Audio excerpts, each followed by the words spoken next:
Turning now to Moscow, where Russia held its annual Victory Day celebrations, marking its World War II defeat of Nazi Germany.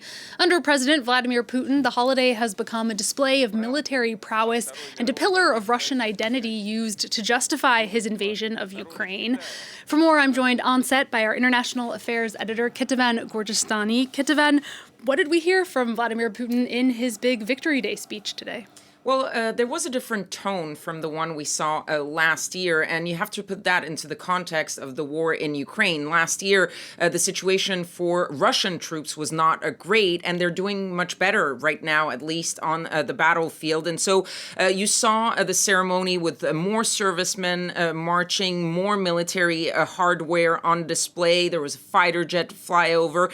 And even in the speech of Vladimir Putin, he didn't really focus on the actual war in Ukraine or the special military operation, as he calls it. He did mention it, but it was more about the sort of broader battle between Russia and the West rather than talking specifically about the war in Ukraine, whereas last year he was talking about a real war for survival for Russia when it came to Ukraine. So this was an attempt by Vladimir Putin to sort of display this confidence given what is happening on the ground. He accused the West of fueling conflicts around the world. He accused them of hypocrisy and lies and of attempts to excuse modern heirs of the Nazi. This, of course, a reference to the stated goal by the Russians, which was the denazification of Ukraine. So the modern heirs of the Nazis are the Ukrainian, and so he's accusing the West of sort of helping them.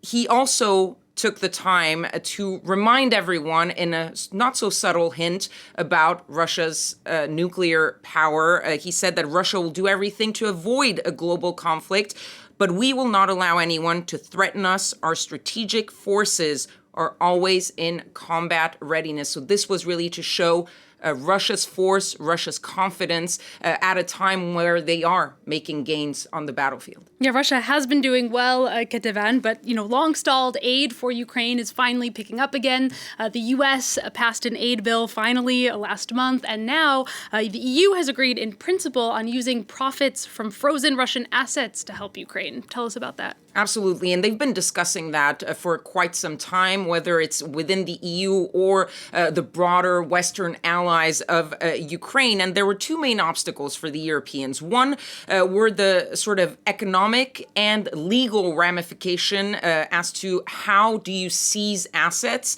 And this is why they went for seizing the profits of the frozen assets rather than the assets themselves, because they felt that legally it was much more sound to go after the profits rather than the assets themselves. Then there was how and what do you use this money, these profits, on in Ukraine, because you have to get all 27 members to agree.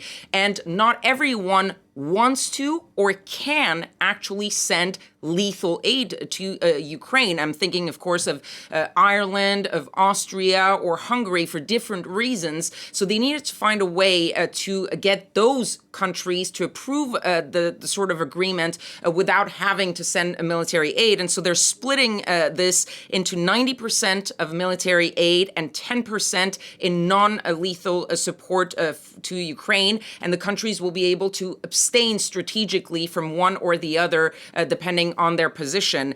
That's about 3 billion euros this year, at least, with about €1 billion if this agreement goes through. 1 billion expected to be available as early as the summer, which could be mean a lot for the Ukrainians. And Ursula von der Leyen had this quote on X saying there could be no stronger symbol and no greater use for that money than to make Ukraine and all of Europe a safer place to live. This is a very good start for the Ukrainians, and there is more talk about possibly going after more of these profits, whether it's in the U.S. or in the G7 as a whole, and the G7, of course, meeting in a couple of months. Wow, yeah, it'll be interesting to see when all that aid finally starts paying off again on the battlefield. Kéthévane, thank you so much for that. That's our international affairs editor, Kéthévane Gorjestani.